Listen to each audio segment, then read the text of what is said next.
Have you ever thought, where will the future temple stand, and why does its location hold significance? A study of Revelation chapter 11 verse 1 to 2 indicates that the temple will be in operation during the final 7 years of Daniel's 70th week prophecy.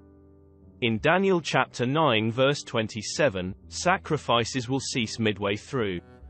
Therefore the temple will be in operation at the start of this period. The subject of the temple's location has spurred debates, ranging from Constantinople, modern-day Istanbul, to Jerusalem. However, Scripture unequivocally points to Jerusalem as the designated site, the city of peace, and the chosen dwelling for the Lord's name, as emphasized in 1 Kings chapter 11 verse 36. The precise location within Jerusalem has sparked much debate. Is the temple location on Mount Moriah, or the city of David, or the area between Mount Mariah and the city of David known as Ophel? The answer, for the location of the third temple, is Mount Mariah. This area is presently occupied by the Dome of the Rock, also known in Arabic as Kabat as Sakra. Therefore, one needs to ask, what are the most compelling reasons for Mount Mariah? Firstly, in 2 Chronicles chapter 3 verse 1, Mount Mariah aligns with the very location where Solomon erected the first temple. Solomon, under the direction of the Lord, and King David, built the house of the Lord at Jerusalem in Mount Mariah, where the Lord appeared unto David his father, in the place that David had prepared in the threshing floor of Ornan the Jebusite. The threshing floor is a place where it is flat enough to crush the grain stalks, and high enough for wind to blow the chaff away. Thus Mount Mariah matches this perfectly. Secondly, Mount Mariah has a powerful link to the location where God told Abraham to offer his son, Isaac, as a sacrifice. In Genesis chapter 22 verse 2, the Lord said to Abraham, "Take now thy son, thine only son Isaac, whom thou lovest, and get thee into the land of Moriah, and offer him there for a burnt offering upon one of the mountains which I will tell thee of." Mount Moriah's location can be dated back to at least 1200 BC, providing the backdrop for the construction of the Dome of the Rock, at that very location, in the 7th century AD.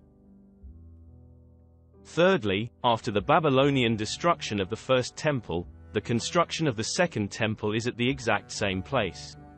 In Ezra chapter 5 verse 15, the construction of the second temple was commissioned by King Cyrus to the governor, to take these articles, go, carry them to the temple site that is in Jerusalem, and let the house of God be rebuilt on its former site.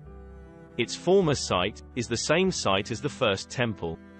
Thus, in Ezra chapter 3 verse 12 and Ezra chapter 5 verse 11, it states that many of the priests and Levites and heads of the fathers' houses, old men who had seen the first temple, wept with a loud voice when the foundation of this temple was laid before their eyes.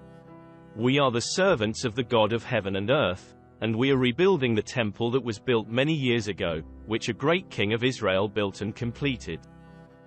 Therefore, if the first and the second temple were at Mount Mariah, the third temple will be there too.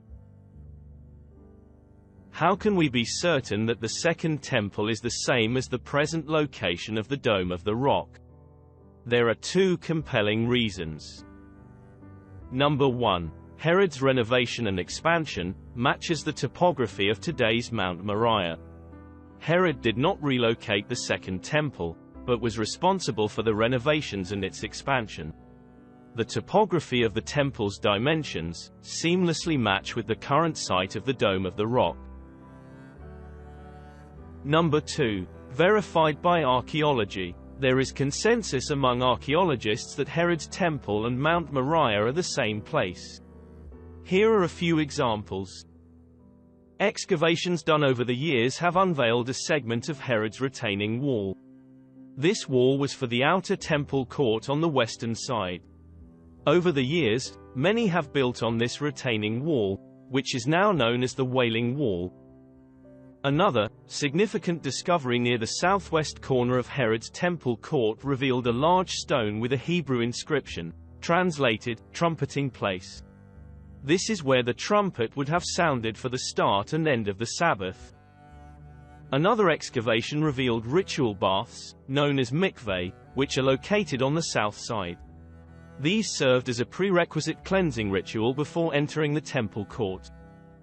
Finally, another discovery was a 1st-century Greek inscription forbidding the entry of Gentiles to the temple area, translated, "No foreigner shall enter." This was found 50 meters away from Haram al-Sharif, known as the Noble Sanctuary to Muslims, and the Temple Mount and Mount Mariah to Jews.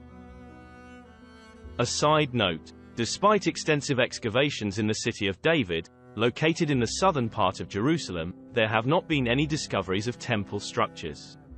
Therefore the city of David, nor Ophel, would be the location of the temple. In conclusion, why is it important to know the location of the third temple?